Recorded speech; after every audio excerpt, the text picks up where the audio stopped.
श्रीमद् भगवद गीता अध्याय भक्ति योग अर्जुन उवाच एवं सतत युक्ता ये भक्तास्त्वां पर्युपासते ये चाप्यक्षरमव्यक्तं तेषां के योगवित्तमा। অর্জুন জিজ্ঞাসা করলেন, এভাবেই নিরন্তর ভক্তিযুক্ত হয়ে যে সমস্ত ভক্তেরা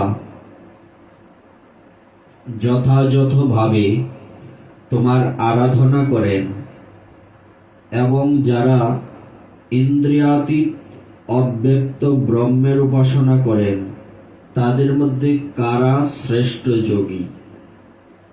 আমাদের সনাতন ধর্মে দুই প্রকার ভজনেরই কথা বলা আছে। একটা নির্বিশেষ ব্রহ্মের আরাধনা, আর একটা সবিশেষ ভগবানের আরাধনা। যদিও তিন প্রকার, ব্রহ্ম, পরমাত্মা, ভগবান, কিন্তু এখানে দুটির কথা যেটি উল্লেখ করা আছে, এক হচ্ছে সহজে যদি বলি সাকার উপাসনা, আর একটা হচ্ছে নিরাকার উপাসনা। অর্জুন জিজ্ঞাসা করলেন, হে ভগবান, আপনি কৃপা করে বলুন, সাকার উপাসনা শ্রেষ্ঠ না নিরাকার উপাসনা শ্রেষ্ঠ? শ্রী ভগবান উবাচ ময়্যা বিশ্ব মনয়ে মাম নিত্যযুক্তা উপাসতে শ্রদ্ধয়া পরয়পেতাস্তে মে যুক্ততমা মতা। শ্রী ভগবান বললেন, যারা তাদের মনকে আমার সবিশেষ রূপে নিবিষ্ট করেন এবং অপাকৃত শ্রদ্ধা সহকারে নিরন্তর আমার উপাসনা করেন, আমার মতে তারাই সর্বশ্রেষ্ঠ যোগী। সবিশেষ রূপে অর্থাৎ ভগবান এখানে সম্পূর্ণ নির্দিষ্ট করে বলেছেন, যারা তাদের মনকে আমার সবিশেষ রূপে, নিরাকার তো রূপ নেই, কিন্তু এখানে রূপের কথা বলা আছে, অর্থাৎ সাকার উপাসনা হচ্ছে শ্রেষ্ঠ উপাসনা। তারাই সর্বশ্রেষ্ঠ যারা সাকার উপাসনা করেন। তারপর বললেন, যারা সমস্ত ইন্দ্রিয় সংযত করে সকলের প্রতি সমভাবাপন্ন হয়ে এবং সর্বভূতের কল্যাণে রত হয়ে আমার অক্ষর, অনির্দেশ্য, অব্যক্ত, সর্বত্রগ, অচিন্ত, কূটস্থ, অচল, ধ্রুব ও নির্বিশেষ স্বরূপকে উপাসনা করেন, তারা অবশেষে আমাকেই প্রাপ্ত হন। অর্থাৎ ভগবান কোনোটাকেই ছোট করে দেখেননি, বরং এটা বলেছেন শ্রেষ্ঠ কোনটা? সাকার উপাসনা শ্রেষ্ঠ। এখানে কতগুলি শব্দের যোজনা করা হয়েছে। অক্ষর, তারপর অক্ষর মানে বর্ণমালা, আরেকটা অক্ষরের অর্থ দাঁড়ায় খর নয়, তা হচ্ছে অক্ষর। তারপর অনির্দেশ্য, অনির্দেশ্য মানে নির্দিষ্ট করা যাচ্ছে না, যেটা অনির্দেশ্য। অব্যক্ত, যা ব্যক্ত করা যায় না। সর্বত্র, সর্বত্র বা সব জায়গায় যিনি আছেন। অচিন্ত, চিন্তার অতীত। কূটস্থ, অচিন্ত, কূটস্থ, অচল,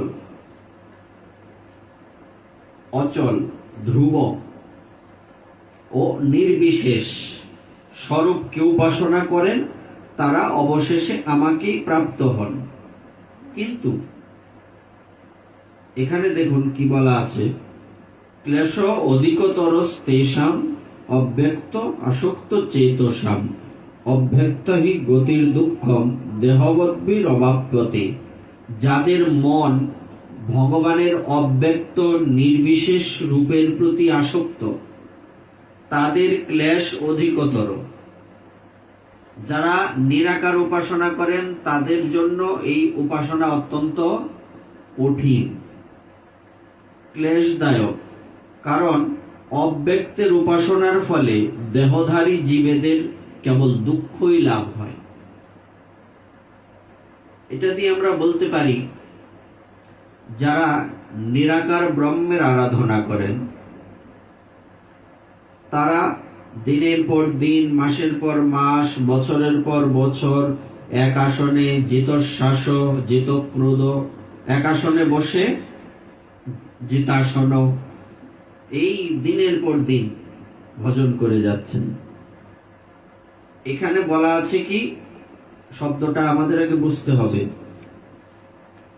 ভগবান বললেন তাদের দুঃখই লাভ হয়। কিরকম? আমরা একটা দৃষ্টান্ত দিয়ে এটা বোঝানোর চেষ্টা করব। এক সময় তাল আর বেতাল নামক দুই ভূত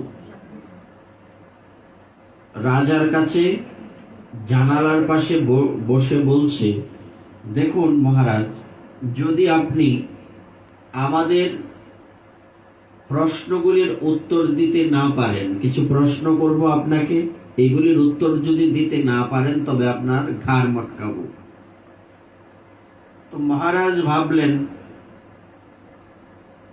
ভূতের প্রশ্ন, অদ্ভুত প্রশ্ন হবে, তো আগে থেকেই চিন্তা করে লাভ নেই, দেখি তারা কি প্রশ্ন করে। সে প্রশ্ন করতে গিয়ে তাল আর বেতাল নামক দুই ভূত বলছে, মহারাজ বলুন, এখানে নাই ওখানে আছে, বিষয়টা কি? একটা প্রশ্ন। দ্বিতীয় প্রশ্ন হচ্ছে, এখানে আছে ওখানে নাই, এটা কি? তৃতীয় প্রশ্ন হচ্ছে, এখানেও নাই ওখানেও নাই, এটা কি? চতুর্থ প্রশ্ন হচ্ছে, এখানেও আছে ওখানেও আছে, এই বিষয়গুলি আপনি বিস্তারিত আমাদের বলুন। আমরা সেট বলছি না, এ বি সি, এরকম এ কিসের সাথে, বিসির সাথে যায়, এ বির সাথে যায়, এ সির সাথে যায়, এ একটা সিঙ্গেল, এরকম সেট প্রথমে যেটা পড়ছিলাম বীজগণিতের প্রথমে, সিস্টেমটা এরকম আর কি। তাহলে প্রথম প্রশ্ন হচ্ছে, এখানেও না, এখানে আছে ওখানে নাই, জিনিসটা কি? তখন ওই মহারাজ একটা গল্পের মাধ্যমে প্রশ্নের উত্তর দিচ্ছেন। উনি বলছেন, একজন বিশিষ্ট ধনী ব্যক্তি, উনি এক সাধুর কাছে গিয়েছেন, মুনি ঋষির কাছে গিয়ে প্রণাম করেছেন। প্রণাম করার পর সেই সাধু ওনাকে আশীর্বাদ করলেন, আয়ুষ্মান ভব, মানে তুমি অনেক দিন বেঁচে থাকো, তোমার আয়ু বাড়ুক। দ্বিতীয় এক ব্যক্তি গেলেন, তাকে দেখে বলছে, তোমার এখনই মৃত্যু হোক। তৃতীয় এক ব্যক্তি গেলেন, তাকে দেখে ওই সাধু বলছেন যে তোমাকে কি আশীর্বাদ করব, তোমার জীবনটাই তো অলক্ষণে জীবন, তোমাকে আশীর্বাদ করার কিছু তো আমি পাই না। চতুর্থ ব্যক্তি যখন গেলেন, ওই চতুর্থ ব্যক্তিকে দেখে উনি হাসছেন, হেসে বলছেন যে তোমাকে আর আমি আশীর্বাদ কি করব, তোমাকে আশীর্বাদ করার আর কিছু নেই। তখন আমরা হয়তো বিষয়গুলি এখনো ঠিক মতো বুঝতে পারিনি। আশীর্বাদ কি সবার প্রতি সমান হওয়ার কথা না? তো এই মুনি ঋষি, ওই ঋষি বা সাধু, উনি কি বললেন? 4 জনকে 4 রকমের আশীর্বাদ করলেন। কারণ কি? বিষয় কিন্তু 4টে। তো কারণ কি? প্রথম যে ব্যক্তি গিয়েছেন, ইনি হচ্ছেন অনেক টাকা পয়সার মালিক, সারাদিন টাকার পিছনেই ঘুরে, খুব সুখে থাকে, ভালো ভালো বিছানা, ভালো ভালো খাবার, মানুষেও সম্মান করে, ভজন সাধন করে না।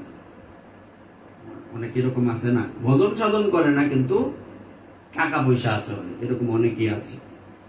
তো বলছে তুমি অনেকদিন জীবিত থাকো, কারণ তুমি এই জগতের সুখ করবা, মরলে পরে তো তোমার কষ্ট, তুমি যতদিন বাচ্চা থাকবা অতদিনই তোমার মঙ্গল। তাই প্রথম প্রশ্নটা কি ছিল? এখানে আছে ওখানে নাই, মিলছে? এখানে আছে, ওখানে, এখানে তোমার অনেক কিছু আছে, কিন্তু মরলে নরকে যাইবা, ভজন সাধন করছো না। তারপর দ্বিতীয় ব্যক্তি, উনি হচ্ছে কঠোর সাধনা করেন জঙ্গলে বনে, এরকম একজন, তাকে কি বলছে, তুমি এখনই মৃত্যুবরণ করো, কারণ তোমার অনেক ভজন করা হয়েছে, অনেক কষ্ট করছো। এই যে লাস্টের কথাটা এখানে কি বলছে, অব্যক্তের উপাসনার ফলে দেহধারী জীবেদের দুঃখই লাভ হয়। কারণ এটা কিন্তু দেহের প্রতি একটা, যেমন আমরা কিন্তু মহাপ্রভুর কৃপাতে এই কলিযুগের সহজ ভজন পাইছি। পূর্ব যুগে এত সহজ ভজন কিন্তু ছিল না। তো এখন একটা ব্যক্তি দিনের পর দিন না খাওয়া, দিনের পর দিন না ঘুমানো, দিনের পর দিন কঠোর আরাধনা করতেছে, তার এই দেহের প্রতি কি কষ্ট হইতেছে না? দেহের প্রতি এক প্রকার অবিচার করা হচ্ছে না?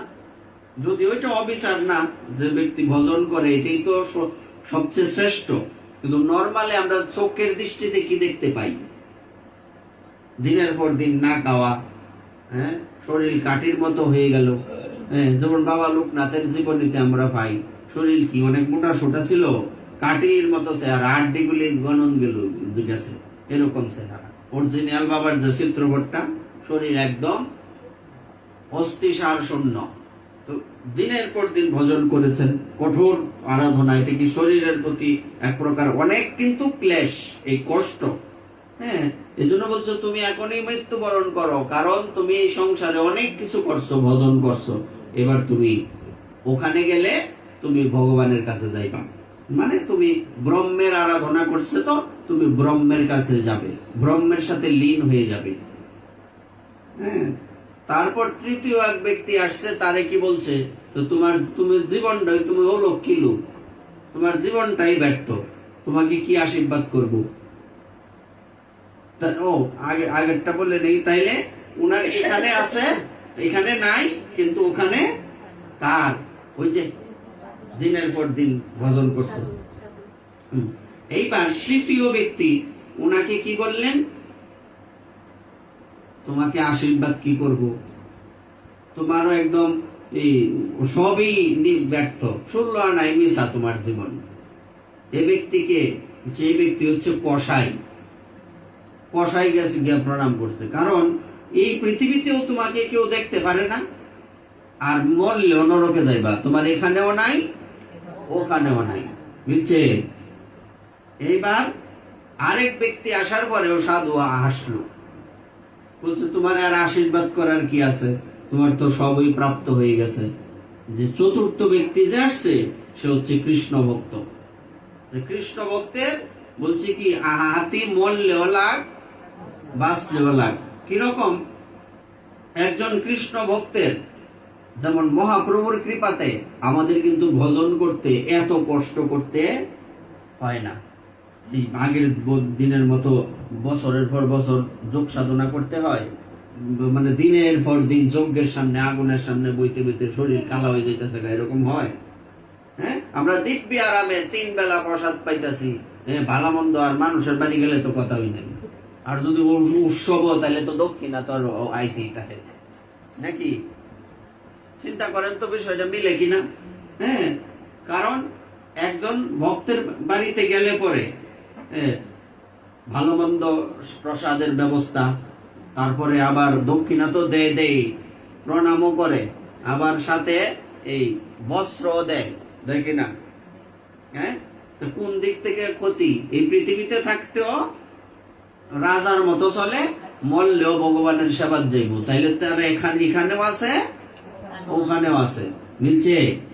তাইলে শ্রেষ্ঠ কে?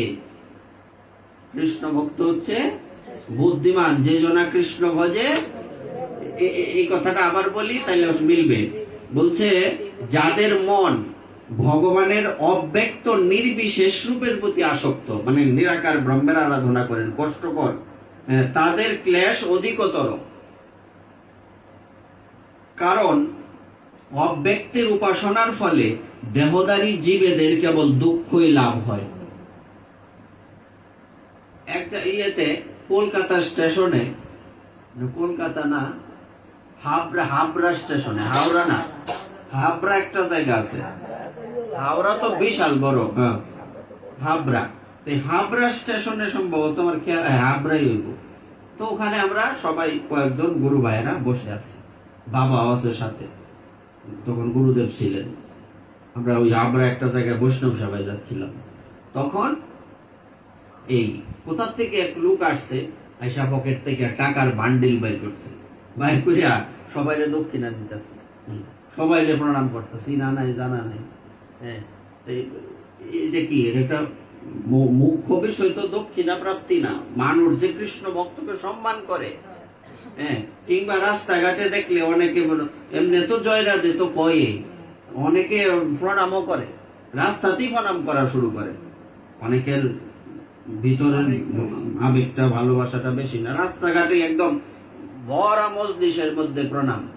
হ্যাঁ, গেছি এতে এই ভাগলপুর, ওই যে মাতাজির এখানে অনুষ্ঠানে গেলাম না, ওই যে সামনে তো হাসপাতাল, গেটের সামনে আমরা 2-3 জন 4-5 জন তো গেছিলাম।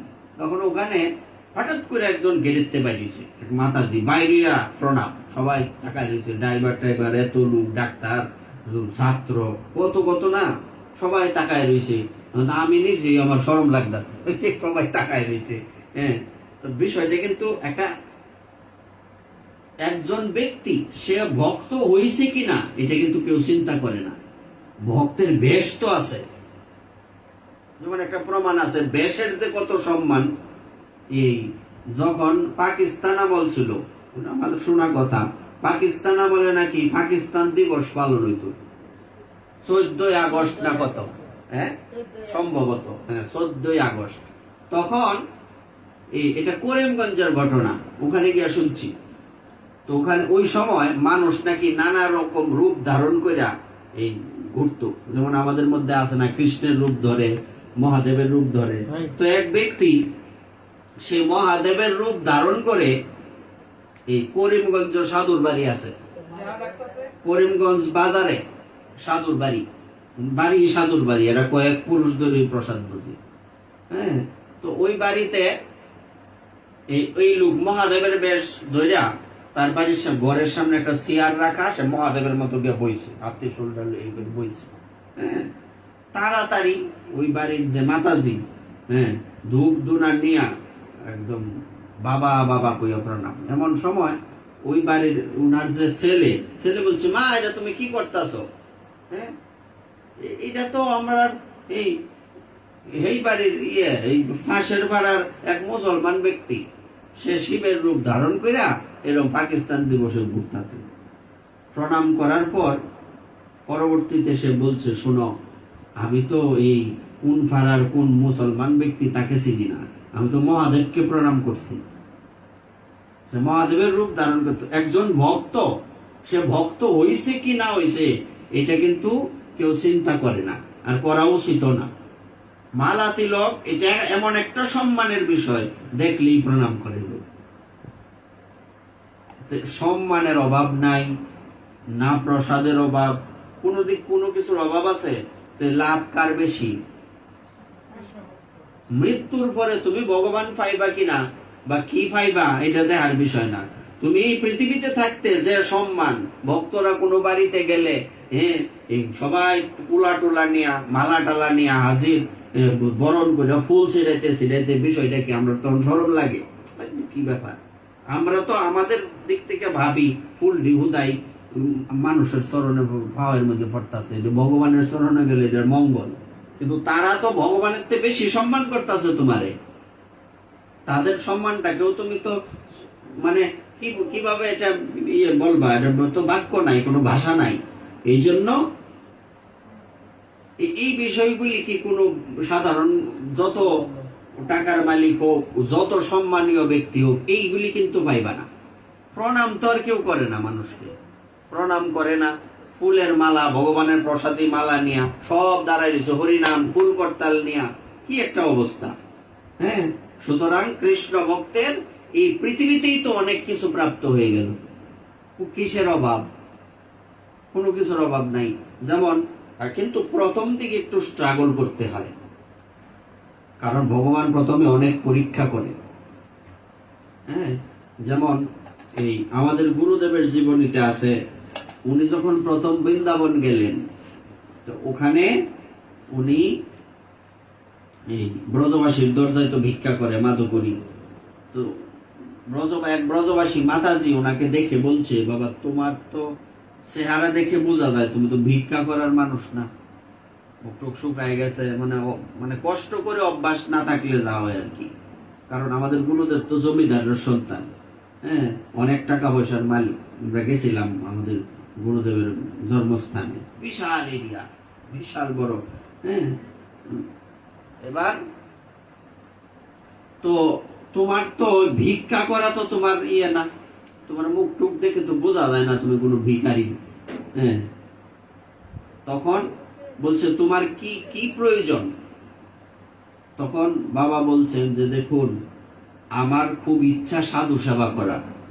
এখন সাধু সেবা করতে গেলে ভগবানের সেবা করতে হবে প্রথমে, তারপরে ভগবানের ভোগ সাধুদেরকে দিতে হবে প্রসাদ হিসেবে, হ্যাঁ। তো এইবার আমি যে রান্না করব ওই পাত্রটাও আমার নাই। তো ওই মাতাজি প্রথমে একটা পাত্র দিল রান্না করার, এবং সেবা দিতে গিয়ে আগেও বলছি কথাটা, সোনুর কোটটা স্নোর কোটটার মধ্যে জল দিত ভগবানের। চিন্তা করছো বিষয়টা, ছোট ছোট টিপ সোনুর কোটটারই গ্লাস নাই। চিন্তা করো বিষয়টা, ফাতা টাতার মধ্যে তো যে কোনো গাছের ফাতা আইন না তুমি অন্ন দিতে পারবা, জল দিবা কি? এটার তো ব্যবস্থা নাই। সোনুর কোটটা একটা খুঁজে বাইর করছে। আর আজকে আমাদের 3টা গোডাউন ভর্তি মুরারি মোহনের উদা কাপড়ে, গোডাউন ভর্তি 3টা, এবং মনের মন স্বর্ণ আছে। আমাদের সমাজে তো বণিক সাহার আর স্বর্ণ তাহে বেশি বাড়ি করে, হ্যাঁ, মনের মন স্বর্ণ, হ্যাঁ, সব মুরারি মোহনের কৃপা, সব ভক্তদের দান। এবং 64 মন্ত্রের ভোগ যে হয় বৃন্দাবনে মুরারি মোহনে, যদি বৃন্দাবন যান কোনোদিন তাহলে চেষ্টা করবো দেখানো। তো ওখানে এই 200 থালা গ্লাস বাটি তো লাগে, আমরা 64 মন্ত্রের ভোগ হয়েছি না, 200 থালা গ্লাস বাটি, এই সবগুলি রূপার। এবং এই বিশেষ অনুষ্ঠানে, যেমন ধরেন রাধা অষ্টমী, কৃষ্ণের জন্মাষ্টমী, গুরুদেবের তিথি, ওই সময় দিল্লি লকার থেকে ওই স্বর্ণের জিনিসপত্র আইনা এই মুরারি মোহনকে পরানো হয়, সবসময় মন্দিরে রাখে না। অনেক স্বর্ণ তো এই পুলিশ পাহারা দিয়া এই ওই লকার থেকে, বাংলাদেশে তো লকার সিস্টেম নাই, ইন্ডিয়া আছে সিস্টেম আছে, কিন্তু ওই দিকে ওটার প্রচলন বেশি। তো ওই লকারের মধ্যে সমস্ত স্বর্ণ রাখা হয়। চিন্তা করেন তো, বাবা ঘটনাটা বলছিলেন যে এক সময় সোনুর কোটটার মধ্যে জল দিতাম, আর আজকে স্বর্ণের থালায় মুরারি মোহনের সেবা। উদা কাপড়ে প্রতিদিন যে শৃঙ্গার করে, এক এক দিন এক এক পোশাক, উদা কাপড়ে ভর্তি 3টা গোডাউন, আর তো কোনো কিছু বলার নাই। এবং উনি কথা বলছেন যে আমাদের মুরারি মোহনের এত স্বর্ণ আছে, আমি চাইলে প্রতিদিন একটা করে এই যে স্বর্ণের লেস করা কাপড় রুজো একটা করে বদলাই তার পাবো, এরকম একটা অবস্থা। উনি তো সাধারণ ব্যক্তির মতো থাকতেন। একটা ছোট্ট ঘটনা আছে, যেমন ধরেন মানে সাধুদের যে অভাব নাই কিছু, তার কথা বলছি। এবার উনি একদিন এক দোকানে গেছে, গিয়া একটা শাড়ি পছন্দ হয়েছে রাধা রানীকে পরানোর জন্য, বৃন্দাবনেই। তখন জিজ্ঞেস করছে এই শাড়িটার দাম কত? তো বাবা যেভাবে থাকতেন নর্মাল গায়ে, ছোট্ট একটা উত্তরি গায়ে, খালি গাও, শরীরের মধ্যে পোশাক এই আড়ুর একটু নিচে, হ্যাঁ, এটা সাদা পোশাক, কালা হয়ে রয়েছে। কারণ সাধুদের তো আর এই যে চকমকি কাপড় পরে না ওনারা, হ্যাঁ। এইসব দেখে এই চরণ থেকে মাথা পর্যন্ত দেখতেছে। তো এই লোকে করছে কি টিটকারি করতেছে, বলছে বাবা আপনি যে নিবেন কাপড়টা, এটার দাম 50,000 টাকা, টাকা আছে? বাবা একটু হাসলেন, এসে ওখান থেকে দোকানের কি নাম দেখে চলে গেছে। তো কতক্ষণ পরে 1-1.5 ঘন্টা পরে 50,000 টাকার একটা নোট আইন না, আর ওই বান্ডিল আইন না, এই দোকানের সামনে ফালছে, কাপড়টা বের করেন। তো দোকানে তো লজ্জা পাইছে, উনি চিনে না এই সময় বাবাকে, হ্যাঁ, যে লজ্জা পাইছে, বাবা এটার দাম তো 50,000 টাকা না, আমি এমনিতেই বলছি। আমি ভাবলাম ভিখারি মানুষ, কাপড় টাপড় কি বই আইছে, কালা কোলা কাপড়, হ্যাঁ, সে কি দাম, 4-5 হাজার টাকা তো অন্তত শাড়িটার দাম। তো এবার তখন বাবা বলছেন যে আমি যে তুই 50,000 টাকা নিয়ে আসছি, এই টাকার বাইরে মন্দিরে যাবে না, ওই টাকার জিনিসই যাবে মন্দিরে। শেষে এক গাড়ি ভর্তি করে জিনিসপত্র নিয়ে মুরারি মোহনে উঠছে। এবং উনি থাকাকালীন যে কয়েকটা কুম্ভ গেল, সেই কুম্ভের মধ্যে আমাদের একটা কুম্ভে 100 কোটি টাকা সাধু সেবায় খরচ হয়েছে কুম্ভ মেলায়। এটা কি ভাববি, সেটা কি গাব পাতার শো না কাডল পাতার শো, অনেক কিছু ব্যাপার আছে কিন্তু। এবং শুধু তাই না, বাবার যে আয়োজন, এটা ক্ষুদ্র আয়োজন। কুম্ভ মেলার যে হিসাবটা, একজন সাধু, এই সাধুটার নাম আমার খেয়াল নাই, ওই সাধু ওই ইয়েতে উজ্জয়িনী কুম্ভে কিছু বছর আগে, উজ্জয়িনী কুম্ভে উনি সাধু সেবা করতে গিয়া প্রত্যেকটা সাধুরে একটা করে মুক্তার মালা দিছে। চিন্তা করেন। এবং একটা আমাদের যে প্যান্ডেলটা তৈরি করা হয়েছে, প্যান্ডেলটা তৈরি করতে লাগছে 61 লক্ষ টাকা। কত বড় প্যান্ডেল, কত বড় খালসা। তাইলে সাধুদের যে কিছু অভাব নাই। তো এক সাধু একদিন,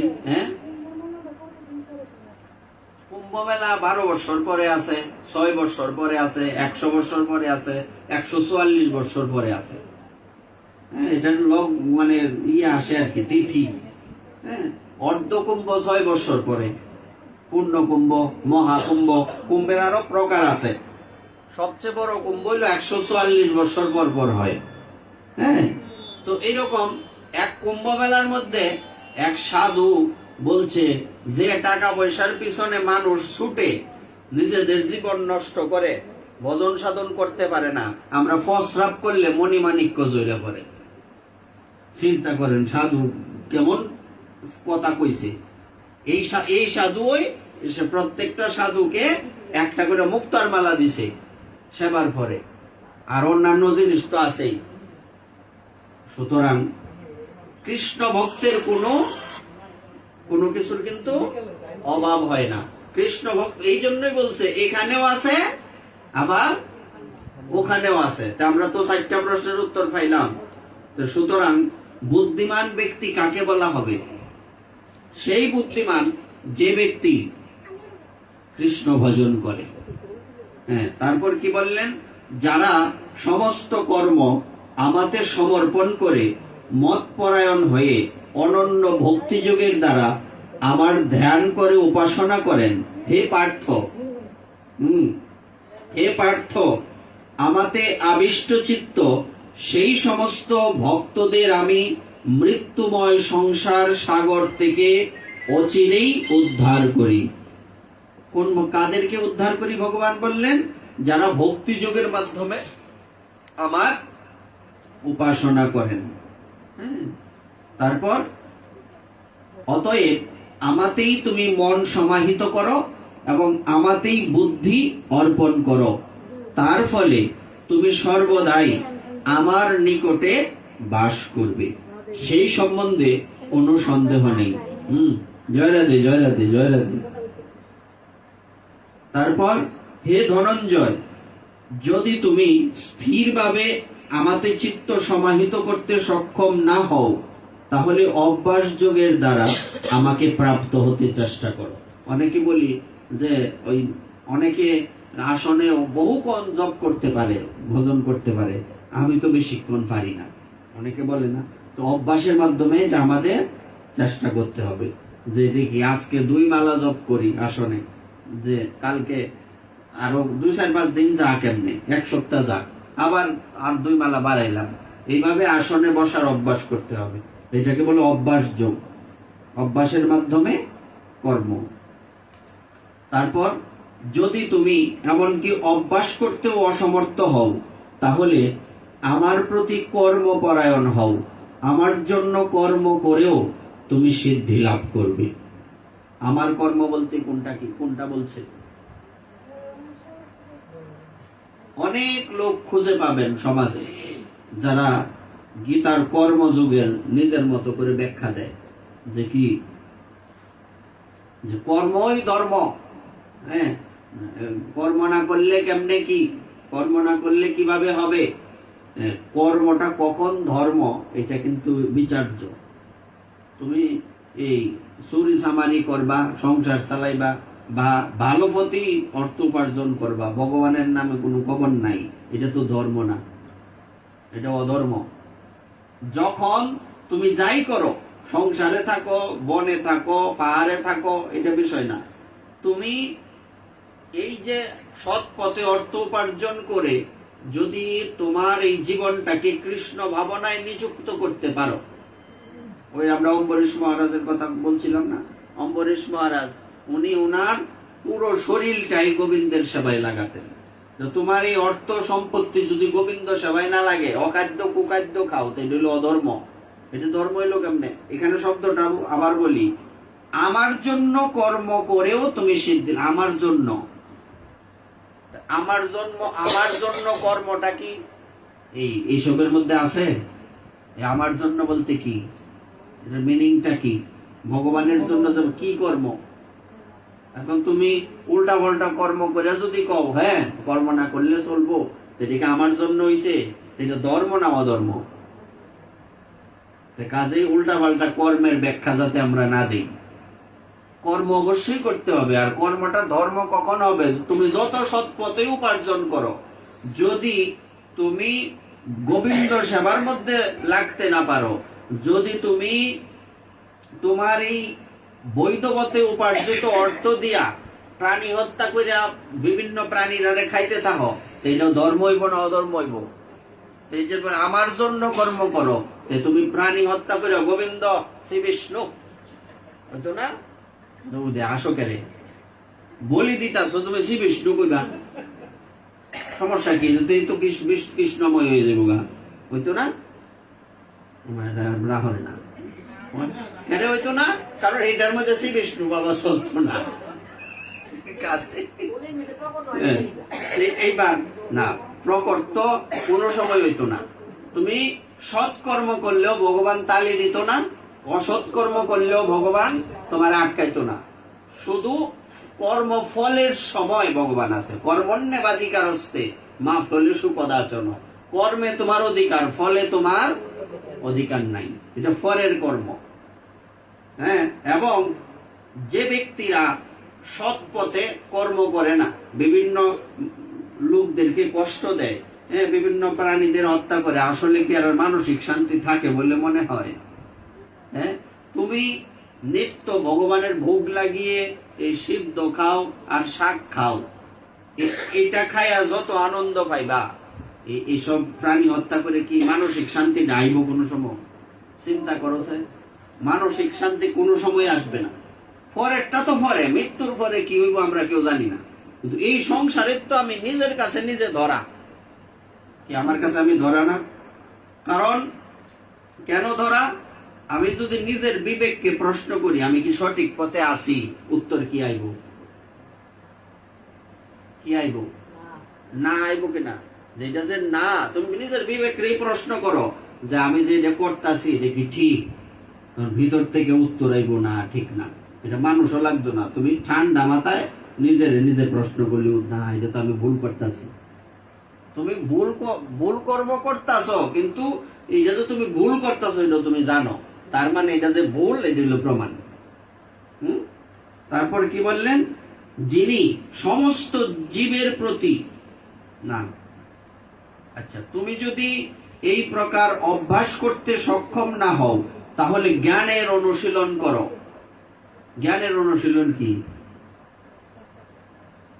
এই যে আমরা একসাথে বসে আলোচনা করি ভগবানের কথা, এটা সবচেয়ে বড় ভগবত ভক্তির জ্ঞানের অনুশীলন। হ্যাঁ, তারপর জ্ঞান থেকে ধ্যান শ্রেষ্ঠ, ধ্যান থেকে কর্মফল ত্যাগ শ্রেষ্ঠ, কেননা এই প্রকার কর্মফল থেকে শান্তি লাভ হয়। তারপর এখানে বললেন যিনি সমস্ত জীবের প্রতি দেশ শূন্য। দ্বাদশ অধ্যায়টা এর মধ্যে খুব গুরুত্বপূর্ণ, এজন্য পুরো অধ্যায়টা ভক্তিযুক্ত, আমরা একটা বাদ দিব না। যিনি সমস্ত জীবের প্রতি দেশ শূন্য, এটার অর্থ কি?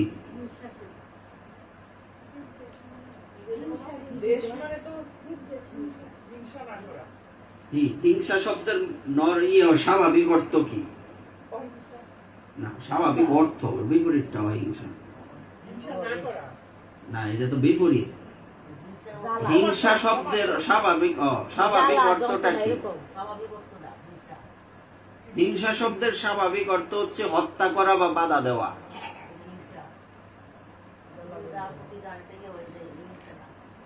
এটা তো বাধা দেওয়া। দুইটা জিনিস, একটা হচ্ছে এই কি বলে যেটা মাৎসর্য, আর একটা হচ্ছে হিংসা। মাৎসর্যের আর একটা নাম হচ্ছে ঈর্ষা। ঈর্ষা আর হিংসার মধ্যে পার্থক্য কি? এগুলো তো বাংলা শব্দ।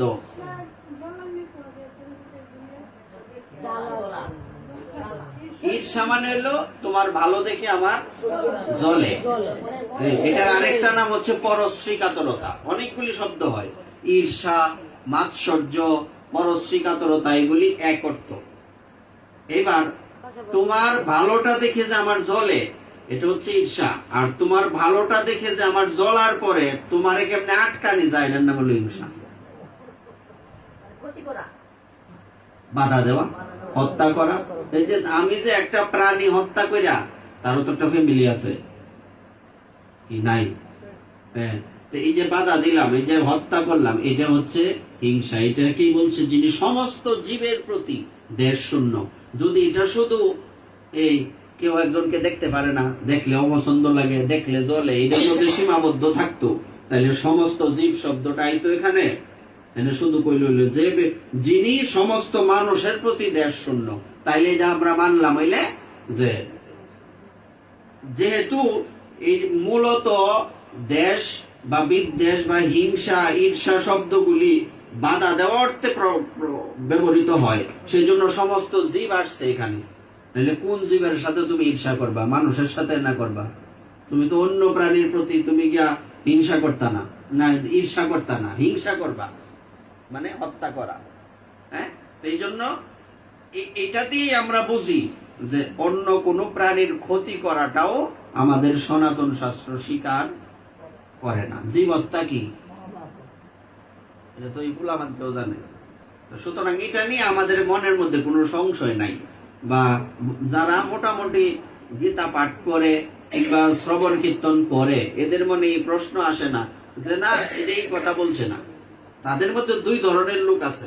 এক ধরনের লোক হচ্ছে এই যারা পাঠ শ্রবণ করে, এক ধরনের লোক হচ্ছে তারা বলে যে না আমরা তো ভুল করতেছি কিন্তু পারতাছি না ছাড়তে, এই এক ধরনের। আরেক ধরনের লোক আস্তে আস্তে আস্তে আস্তে ছাইড়া দেয়। হ্যাঁ, কিন্তু যারা এই গীতা পাঠও করে না, শ্রবণও করে না, এরা কি করবো? এটা লইয়া গাঢ় ঠেলবো।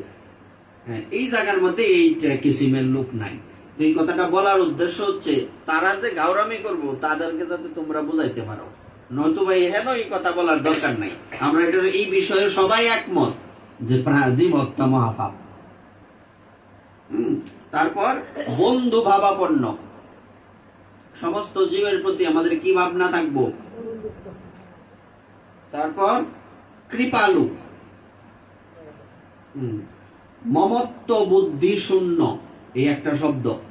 আসলে এই এক একটা শব্দ নিয়ে এক এক দিনের পাঠ করা সম্ভব, আমাদের তো আরো অনেক কিছু আছে, এজন্য আমরা বলছি না। মমত্ব বুদ্ধি শূন্য,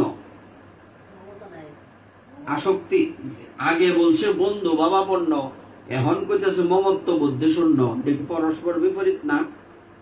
তোমরা তো গীতা পড়ো, কোনোদিন এই প্রশ্নগুলি মনে আয়ে? এলে কিন্তু বুঝো না। দুইটা শব্দ কি বিপরীত না? আগে বলছে সবার সাথে বন্ধু ভাবাপন্ন থাকতে হবে, পরে মমতা তেমন যেত না। এটার অর্থটা কি? মমতা না থাকলে বন্ধু করতে আইব?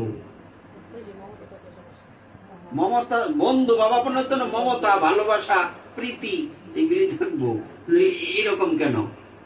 এখানে বলছে বন্ধু ভাবাপন্ন হওয়া আর আসক্ত হওয়া এক জিনিস না। মমত্ব বুদ্ধি শূন্য মানে কি? তুমি কেউ তোমার বন্ধু, তোমার পুত্র, তার প্রতি তোমার যতটুকু দায়িত্ব তুমি পালন করলা, বাকি সময় তার কথা চিন্তা করে সময় নষ্ট করার সময় নাই, তুমি গোবিন্দের কথা ভাববা, এটা ঠিক আছে। অল টাইমই তার কথা ভাবতে তাহ, এটা স্বামী হইতে পারে, স্ত্রী হইতে পারে, পুত্র হইতে পারে, ইত্যাদি। এইটা হইলো বিপদ, এটা হইলো মমত্ব বুদ্ধি শূন্য। বোঝা গেল? বন্ধু বাবা তোমার কর্তব্য সন্তানের যথা সময় সেবা করে, স্কুলে কলেজে পাঠাই দিলা বা যে জায়গায় বাস করে, তার দিনে এক দুইবার কথাবার্তা কইলে সমস্যা নাই, সারাদিনেই তার লইয়ে ভাববা, ভাবতে ভাবতে পরের জন্মে মইরা ইয়ের মতো ওই যে হরিণ হইল না, ভরত মহারাজ, এমন অল লাগবো। এইটা হচ্ছে মমত্ব বুদ্ধি শূন্য। অত মমতার অত ভালো ভালো না, তা তুমি মরবা নিজে। মমতার মাকড় সাকি করে জাল বাইন্দা, এই জালও নিজে আটকে পড়ে।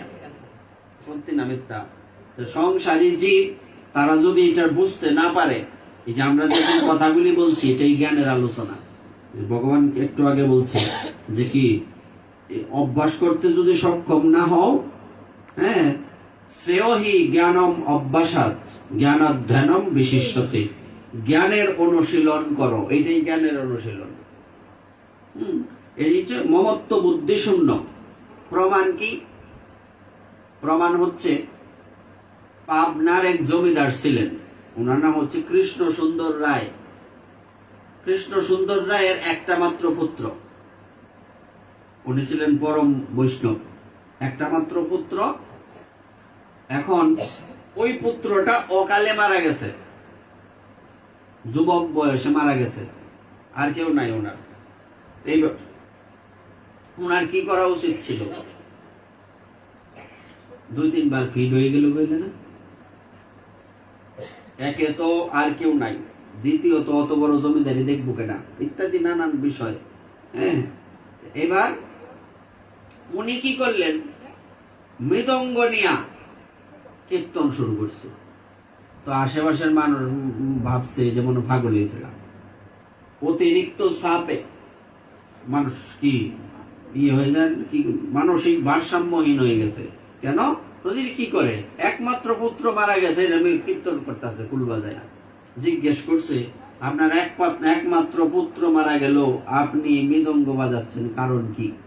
উনি বললেন যে মহাপ্রভু কৃপা করিয়া আমাকে একজন মৃদঙ্গ বাদক দিয়াছিলেন, উনার সময় হইয়াছে, উনি লইয়া গিয়াছেন, মৃদঙ্গ বাজাইবার ভার আমার উপরেই ন্যস্ত হইয়াছে, এই জন্য আমি মৃদঙ্গ বাজাইতেছি। চিন্তা করেন বিষয়টা। কারণ আগে আমি কীর্তন করতাম, আমার ছেলেটা মৃদঙ্গ বাজাইতো, তো মৃদঙ্গ বাজাইতো কেউই নাই, তা আমারই তো বাজানো লাগবো, পারি আর না পারি, এই জন্য আমি মৃদঙ্গ বাজাই, আমার কর্তব্য করতেছি। বুঝলাম? এইটাকে বলছে মমত্ব বুদ্ধিহীন। তার সন্তানের প্রতি কি তার ভালোবাসা ছিল না? শ্রীবাস পণ্ডিতের একমাত্র পুত্র যে মারা গেল, এই যে ঘটনাটা, একমাত্র পুত্র মারা গেল শ্রীবাস পণ্ডিতের, রাত্রের প্রায় 3টা কত বাজে, 3:15 প্লাস হয়ে গেছে, ছেলেটা মারা গেছে 7টার দিকে, প্রায় সময়টা প্রায় চৈতন্য ভাগবতে আছে। তো এই এতক্ষণ পর্যন্ত মহাপ্রভু যে এই শ্রীবাস অঙ্গনে নিত্য কীর্তন করছেন, মহাপ্রভুর কানে তো এই কথা গেল না। শ্রীবাস পণ্ডিত বরং ভিতরে গিয়ে বলছে, তোমরা যদি এই শোকে কান্না করো, এতে যদি আমার মহাপ্রভুর কীর্তন বাধাগ্রস্ত হয়, তাইলে আর আমার পৃথিবীতে থাকা সম্ভব না। তারই পুত্র মারা গেছে, সে আরো শাসাইতেছে, তোমরা কান্নাকাটি বন্ধ করো, কান্নাকাটি একদম বন্ধ। কিন্তু মহাপ্রভু যখন জানলেন, হ্যাঁ, মহাপ্রভু তখন বলছেন যে তার আমার প্রতি কতটুকু ভালোবাসা। উদ্দেশ্য কি? যে মহাপ্রভুর কীর্তনে যদি বাধা সৃষ্টি হয়, তাইলে আমার আর পৃথিবীতে থাকা সম্ভব না। তার সে বড় দেখছে কোনটা রে? নিজের পুত্র মারা গেছে এটা, না কোনটা? মহাপ্রভুর আনন্দটা সে দেখছে। এই জন্য ভগবান যে বলছে আমার প্রীতির জন্য কর্ম করো, কথাটা অত অস্তা মনে করো না। অকাদ্য কুকাদ্য নারায়ণ দেখায়া ভগবানের প্রীতি করতেছ, এইটা বুঝ দিও না। কত বড় শিক্ষা! এটা তোর কত পরের কথা। ফসাদ বুঝি, মহাফসাদ বুঝি হইল তো সন্তান মারা গেছে, সে কি ঠিক থাকতার বউ মুহে কইলে লাভ হইব? আবেগে জগৎ চলে নাকি? কিন্তু কতটুকু তার ভেতরে ভগবানের প্রতি ভক্তি থাকলে সে এটা আটকাইতে পারছে বলো। কি প্রসাদ বুঝি মানুষ মারা গেলেও তো মা বাবা কাইন্দা করে উতলাইব, কিন্তু উনি কেন করেননি? কারণ উনার মহাপ্রভুর প্রতি হচ্ছে উনি চিন্তা করলেন যে যতদিন পর্যন্ত আমার সন্তানের এই পৃথিবীতে থাকার ছিল সে থাকছে, মহাপ্রভুর সেবক মহাপ্রভু নিয়ে গেছে, আমার কি মৃদঙ্গ বাজানের ভার আমার উপরেই পড়ছে। মিলছে, দুইটা ঘটনা সেম মিলছে না? এইটাকে বলছে মমত্ব বুদ্ধি শূন্য ভক্ত হওয়াটা। যে বৈষ্ণব, মহাপ্রভু নিজে বলছে বৈষ্ণব হওয়ার মনে ছিল সাত, ত্রিনাদপি ষোলোকেতে পড়ে গেলাম বাদ। মহাপ্রভু বলে বৈষ্ণব হইতেছে না। কোন ময়ে কইবা তুমি বৈষ্ণব হইছ? বহু কঠিন। বৈষ্ণব হওয়া এত সহজ না। এই পথে টিকা তাহাটাই অনেক কিছু। এক গুরুদেবের কাছে শিষ্য বলছে, বাবা এই যে আপনারা বলেন কৃষ্ণ প্রেম কৃষ্ণ প্রেম, আমরা কি কৃষ্ণ প্রেম পাবো?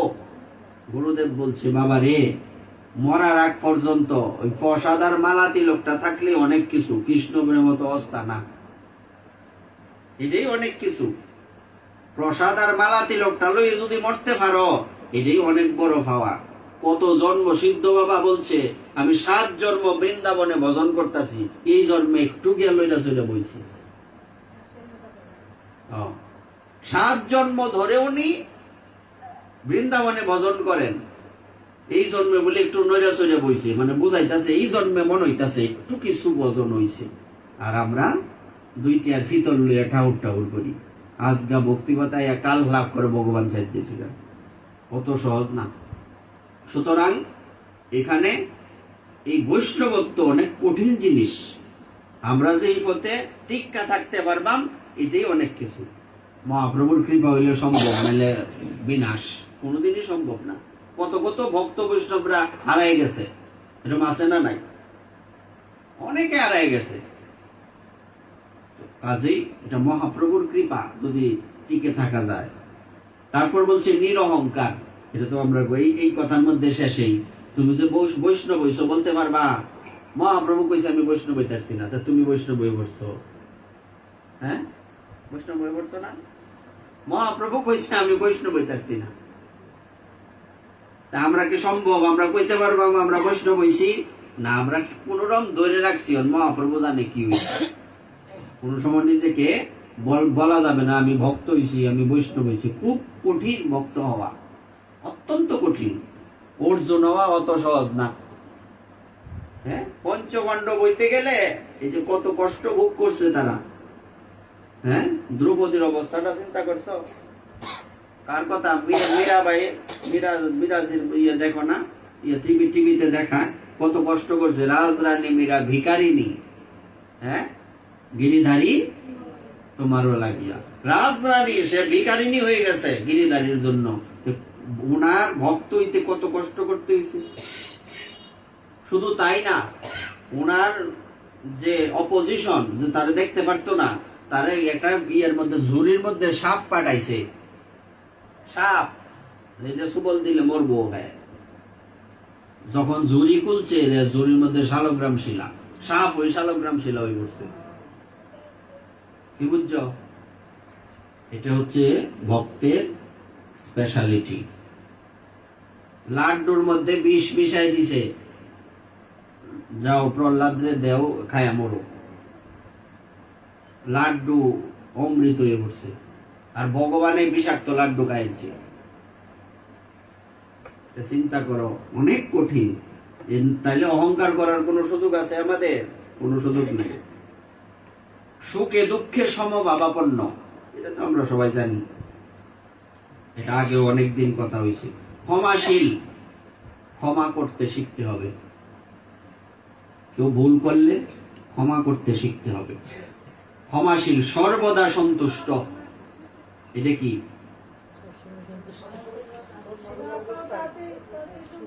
সব সময় সন্তুষ্ট। সুখ পাইলেও সন্তুষ্ট, সর্বদা ভক্তি যুগে যুক্ত, যে আমি সুস্থ থাকি অসুস্থ থাকি, এই দেশে থাকি বিদেশে থাকি, যে বেশেই থাকি, যে দেশেই থাকি, যে পরিস্থিতিতেই থাকি, আমি ভগবানের সাথে আমাকে যুক্ত থাকতে হবে। जिसी देश में, जिसी वेश में, जिसी परिवेश में रहो, राधा रमन राधा रमन राधा रमन कहो। হিন্দি ভজনে আছে, যেই দেশেই থাকো, যেই বেশেই থাকো, যে পরিবেশেই থাকো, ভগবানের সাথে যুক্ত থাকতে হবে।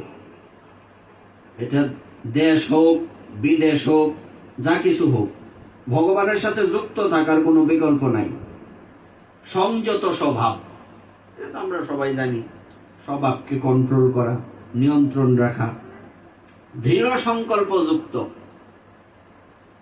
দৃঢ় সংকল্প যে আমি এটা করব, আমাকে করতেই হবে। সংকল্পের দৃষ্টান্ত দেওয়া হচ্ছে যে কিরকম, যেমন আমরা রামলীলাতে এটা পাই। ভগবান রামচন্দ্রের পিতার নাম কি? মহারাজ দশরথ। এটা কোন বংশ? আরেকটা আছে রঘুবংশ, তো সূর্য বংশ না, রঘুবংশ হচ্ছে, রঘু হচ্ছেন ইয়ের পূর্বপুরুষের নাম, আর সূর্যদেব হচ্ছে আদি পূর্বপুরুষ।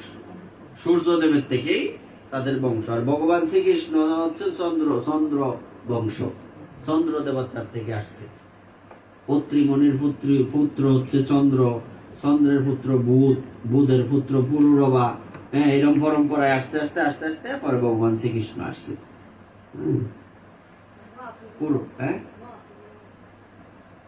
মহাপ্রভু, মহাপ্রভু বিচার করা, হিসাব করা হয় না।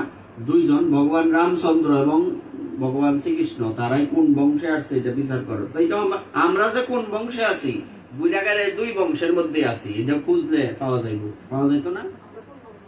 আমরা পাইতাম না। আমাদের কি পাওয়া সম্ভব? গোত্র কইতে পারি, কিন্তু এইভাবেও যদি গোত্রের হিসাবটাও যদি দেখা যায়, তাহলে হয়তো পাওয়া যাইতে পারে যে আমরা কোন বংশে। বংশ দুইটাই, চন্দ্র বংশ, সূর্য বংশ, মানে দুইটার একটাই হইব, চিন্তা করো না, আনুমানিক না, কারণ দুইটার একটাই হবে, এটা 100%। হ্যাঁ, তারপর কি বলছে? দৃঢ় সংকল্পের কথা।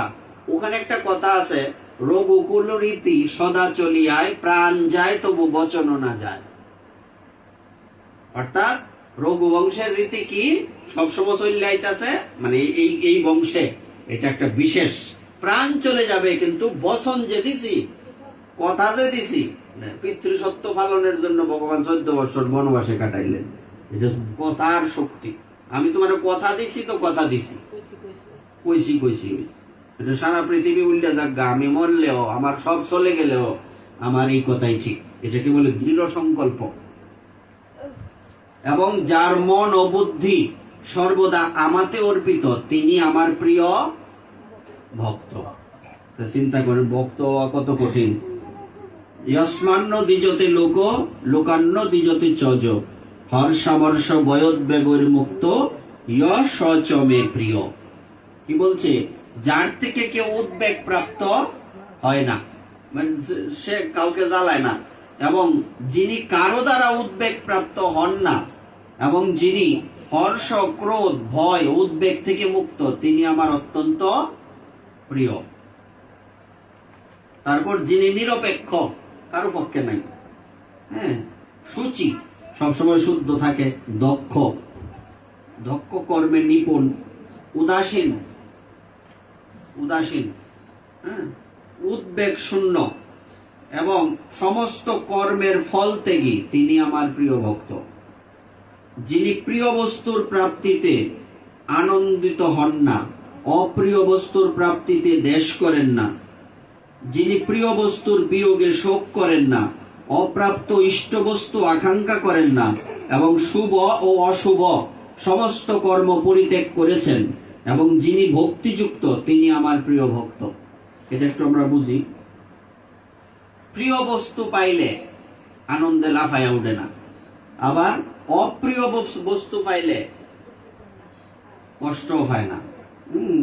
যিনি প্রিয় বস্তুর বিয়োগে শোক করেন না। ভালো কিছু হারাই গেছে, কেউ আপনজন মারা গেছে, বিশেষ দুঃখ করার কিছু নাই। অপ্রাপ্ত বস্তু, ইষ্ট বস্তু মানে যে বিষয়টা আমার পাওয়ার কথা না, ওই বিষয়টা পাওয়ার আশা করি না, এরকম ভাবনা থাকতে হবে। আকাঙ্ক্ষারও তো একটা সীমা আছে। সীমা তো গেছে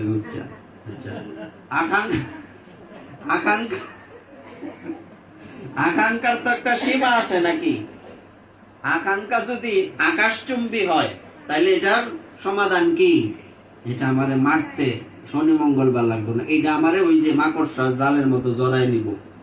উচ্চ আকাঙ্ক্ষা, আকাঙ্ক্ষা থাকা ভালো, কিন্তু সবচেয়ে ভালো আকাঙ্ক্ষা না থাকা। যে আমি কর্ম করে যাব, যা এই বাবা আস্তে, কর্ম করে যাব, ফলের আশা করব না, এবং কি পাইলাম কি না পাইলাম তাতে কিচ্ছু আইলো গেল না, এই ভাবনাটা থাকলেই ভালো, তাইলে বিপদ নাই। এইটা তো এটা সুন্দর প্রশ্ন, সুন্দর প্রশ্ন। যেমন এটা থেকে আরো আমার আধা ঘন্টা আলোচনা বেশি করতে লাগবে যদি বিশেষ ব্যাখ্যা দেওয়া হয়। যেমন ঠাকুর মহাশয় প্রেম ভক্তি চন্দ্রিকাতে এই কথা বর্ণনা করলেন। আমরা কি জানি আমাদের রিপু পাইটা কি জানি? সবার তো এটা মস্ত তা উচিত আছে, চোখ কান নাক মুখ মস্ত আছে, এটাও তো মস্ত তাহলে বইটা তো আমার শৈলই দেখে। মধ্যে মধ্যে কইলে ভাল লাগে। কাম ক্রোধ লোভ মোহ মদ মাৎসর্য, এইগুলিও গোবিন্দ সবাই লাগে। তুমি কি কইলা জানি যে আকাঙ্ক্ষা, এটাই আইব সামনে। তাইলে কাম, কাম মানে কামনা বাসনা, বিভিন্ন কামনা বাসনা। কামনা বাসনা কিভাবে গোবিন্দ সবাই লাগে?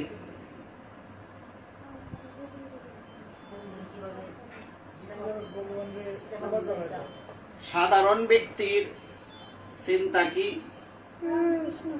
কালকে ঘুম থেকে উঠে রান্না করে খাইয়া স্কুলে যাওয়ান লাগবো, ব্যবসায় যাওয়ান লাগবো, আমার জামাই দেবো উঠটা, হ্যাঁ, এরকম চিন্তা করে।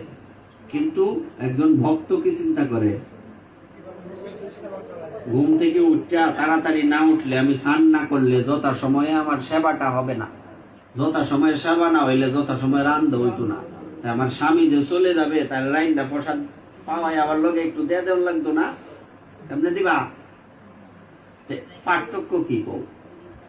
পার্থক্য কি? এটা কি কামনা না? তুমি চিন্তা করো, এই কালকে মানে খারাপ যেগুলি রান্না বান্না হয়, এই রান্নাটা একটু আনকমন ভাবে রানলে কি হয়? অখাদ্যর কথা বলে। হ্যাঁ, আর একজন ভক্ত চিন্তা করে প্রতিদিন তো এরকম ইয়ে হয়, আজকে একটা আনকমন আইটেম ভগবানকে দিলে কেমন হয়? পার্থক্য কি? দুইটাই তো কামনা। আর একটা কামনা কি? যেমন শব্দটা হচ্ছে কাম, কিভাবে সবাই লাগবে? কাম কৃষ্ণ আরাধনে বা কাম কৃষ্ণ কর্মার্পণে। যে তুমি চিন্তা করো, আজকে শৃঙ্গারটা এইভাবে দিছি, কালকে একটু আনকমন ভাবে কুচিটা দিলে কেমন হয়? আজকে এই কালার না, এই কালারটা কালকে তেমন একটা ভালো লাগছে না, আর একটা গর্জিয়াস কালার মহাপ্রভুর জন্য আনবো, রাধা রানীর জন্য আনবো, এদিকে কামনা না? হ্যাঁ, ঘুম থেকে তাড়াতাড়ি না উঠলে সকালবেলার বাজারটা পাওয়া যেত না, বান্ধ যাওয়ান লাগবো সবজি আনতে, গেছো না?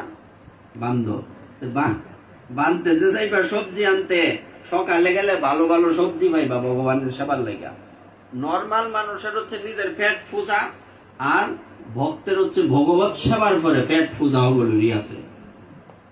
হ্যাঁ, তুমি ভক্ত অভক্ত তুমি না খাইলে তো বাঁচতা না, কিন্তু একটা খাওয়া আর একটা হইলো ফাওয়া।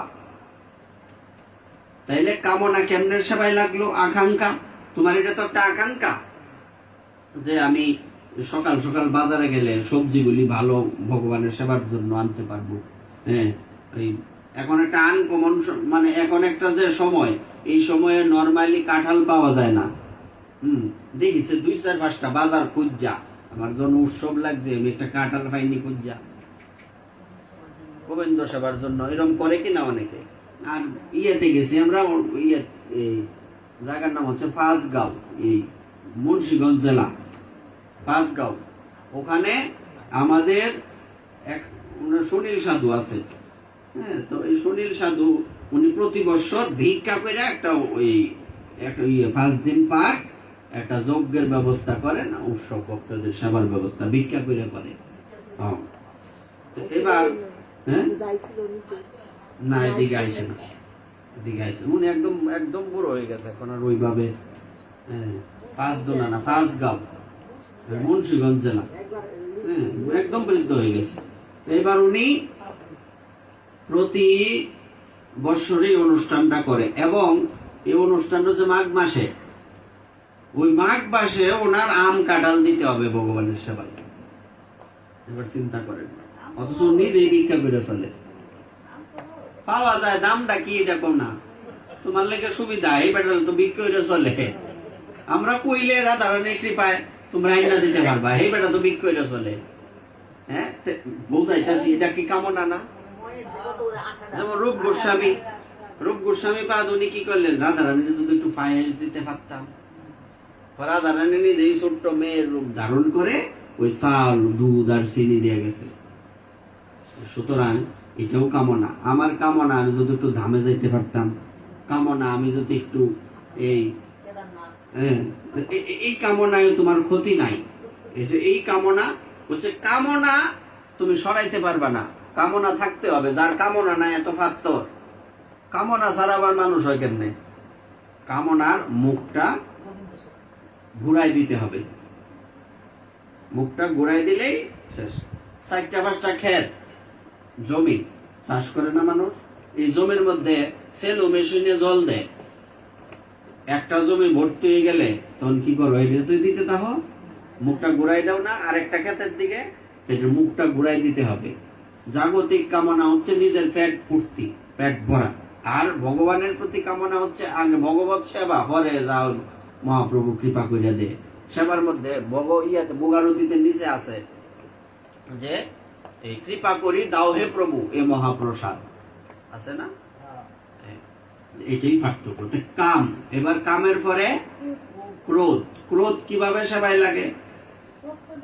ক্রোধ ভক্ত দেশী জনে, যারা ভগবানের বিরোধিতা করে, ভক্তের বিরোধিতা করে, শাস্ত্রের বিরোধিতা করে, তাদের প্রতি ক্রোধ প্রকাশ করতে হবে, ঝগড়া না। এটা সুন্দর কথা বলছি, এই যে আজকের প্রশ্নগুলি সুন্দর।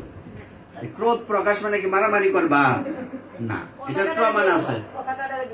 কথা কাটাকাটি তোমাকে করতেই হবে, সে যদি করতে হয়। আমি তো তোমার লোকে ঝগড়া করতে গেছি না, তুমি যদি আয়ো তা আমি আমার একটা ধাক্কা দিলে আমি তোমার 2টা দিয়ে দিলাম। হ্যাঁ, মানুষ কইতে তাও সমস্যা নাই। ও তুমি বয়ে বয়ে মার খাইতা। হ্যাঁ, কি জানি একটা কথা আছে, হ্যাঁ, কি মেরেছিস কলসির কানা, তাই বলে কি প্রেম দেব না, তে বয়ে বয়ে মার খাও। তুমি নিতাই সাদ হইতে যাও কেন? দিতে তা হোক, এইটা কেনা কি করলো দেখে লাভ নাই। কিন্তু যদি তোমার সামনে এটার একটা সিদ্ধান্ত, 5 লোকের কথা, এটা দেখে লাভ নাই। যেমন আমাদের এটার প্রমাণ হচ্ছে সতী দেবী, দেবী সতী। শোনো, সতী দেবী মনে আছে, দক্ষ রাজার মেয়ে দেবী সতী, উনি হচ্ছে প্রমাণ। উনি তো নিমন্ত্রণ ছাড়াই গেছে, বাবার বাড়ি নিমন্ত্রণ ছাড়া যাওয়া যায়। মহাদেব বলছে শ্বশুর বাড়ি যাওয়া যায় না, বাবার বাড়ি নিমন্ত্রণ ছাড়া যাওয়া যায়, কিন্তু শ্বশুর বাড়ি এমনিতে যাওয়া যায়। কিন্তু অনুষ্ঠান হয়েছে, আমার নিমন্ত্রণ নাই, আমি যাব না, নিষেধ না। এমনে যাইতার বা তোমার এমনি মন চাইলো আমি একটু শ্বশুর বাড়ি থেকে বেড়াই আসি, যাইতে পারবা। কিন্তু শ্বশুর বাড়িতে অনুষ্ঠান, তুমি নিমন্ত্রণ পাইছো না, যাও যেতে না। শ্বশুর হচ্ছে জামাই হচ্ছে শ্বশুরের কাছে বিষ্ণু সম। ভগবানের যেরকম সমাদর, জামাইয়ের এরকম সমাদর। প্রশ্নই ওঠে না, প্রশ্নই ওঠে না। কার কাছে করবে? নিন্দা করলে লাভ কি? এটা তো করলে যে নিজেরই ক্ষতি।